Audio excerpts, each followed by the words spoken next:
ایک صوفی بزرگ گزرے ہیں حضرت شاہ عبدالعزیز، آپ کا ایک شاگرد تھا جو بہت ہی حسین و جمیل تھا۔ اللہ تعالیٰ نے اسے بڑے ہی حسن سے نواز رکھا تھا، دیکھنے والے اس کی تعریف کیا کرتے تھے، اس کے حسن کی تعریف کیا کرتے تھے۔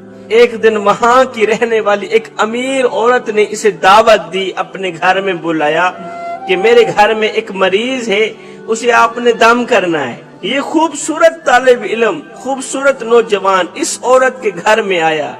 جیسے ہی اس کی گھر کی دہلیز پر قدم رکھا تو اس عورت نے سارے کمرے بند کر دیے، دروازے بند کر دیے۔ جیسے ہی عورت نے دروازے بند کیے، گھر بند کیا، تو اس خوبصورت نوجوان کو پتہ چل گیا کہ اس عورت کی نیت خراب ہو گئی ہے، یہ شیطان کی گرفت میں آ چکی ہے، یہ گناہ کرنا چاہتی ہے، یہ زنا کرنا چاہتی ہے، لیکن میں ہرگز نہیں کروں گا۔ یہ تو بے ایمان ہوئی کھڑی ہے، میں ہرگز بے ایمان نہیں ہونا چاہتا۔ میں نے ہر حال میں اپنے ایمان کی حفاظت کرنی ہے، میں نے ہر حال میں اپنا ایمان بچانا ہے۔ اب سوچ میں پڑ گیا کہ کس طرح اس گناہ سے بچا جائے، کس طرح زنا سے بچا جائے، کیونکہ جب مومن زنا کرتا ہے اس وقت حالت ایمان میں نہیں ہوتا، ایمان غائب ہو جاتا ہے، اندر سے نکل جاتا ہے۔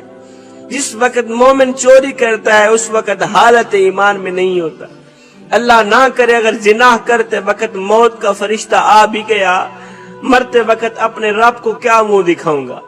وہ رب جس نے حضرت انسان بنا کر مجھے دنیا میں بھیجا، میں تو کیڑوں سے بدتر ہو جاؤں گا اگر میں نے یہ گناہ کیا۔ ایک دم اس کے ذہن میں ایک ترکیب آئی، اس نے اس گنہگار عورت کو کہا کہ میں نے واش روم جانا ہے، واش روم آنے کے بعد جو کہو گی میں کروں گا۔ اس نے کہا سامنے واش روم ہے۔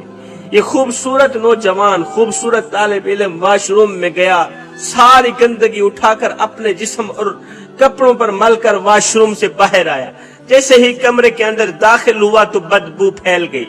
اس عورت نے کہا یہ تو پاگل ہے، یہ تو مجنون ہے، جلدی کرو، دروازے کھولو، اسے باہر دفع کرو، اسے باہر جانے دو، یہ تو مجنون ہے، یہ پاگل ہے۔ ہائے، یہ خوبصورت نوجوان، حسین و جمیل طالب علم اپنے ایمان کو بچا کر اس عورت کے گھر سے باہر نکلا، سیدھا مدرسے کی طرف گیا۔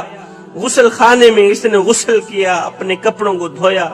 غسل کرنے کے بعد، کپڑے دھونے کے بعد حضرت شاہ عبدالعزیز کی کلاس میں جا بیٹھا۔ جیسے ہی حضرت شاہ عبدالعزیز کا درس لینے کے لیے، سبق لینے کے لیے کلاس میں بیٹھا، حضرت شاہ عبدالعزیز سبق دیتے ہوئے، درس دیتے ہوئے اچانک رک گئے۔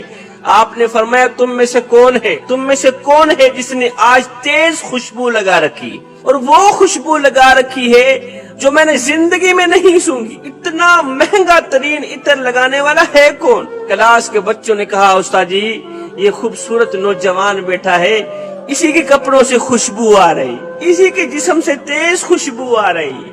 استاد نے، حضرت شاہ عبدالعزیز نے اس طالب علم کو اپنے قریب بلایا، کہا بیٹے اتنی تیز خوشبو لگانے کی ضرورت ہی کیا تھی، اور یہ بھی بتاؤ کہ یہ خوشبو کہاں سے خرید کر آئے ہو؟ استاد کے بار بار اصرار کرنے پر اس طالب علم نے پچھلی ساری کہانی سنائی، پچھلا سارا واقعہ سنایا۔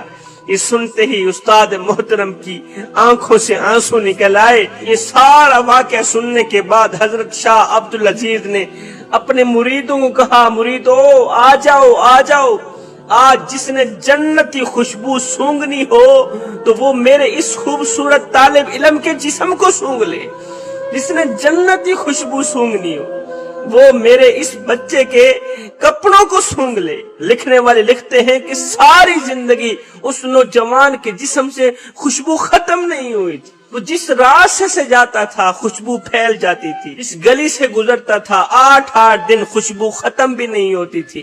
یہ کون سی خوشبو ہے؟ یہ جنتی خوشبو ہے، یہ ایمان کی خوشبو ہے، یہ ایمان کے بچانے کی خوشبو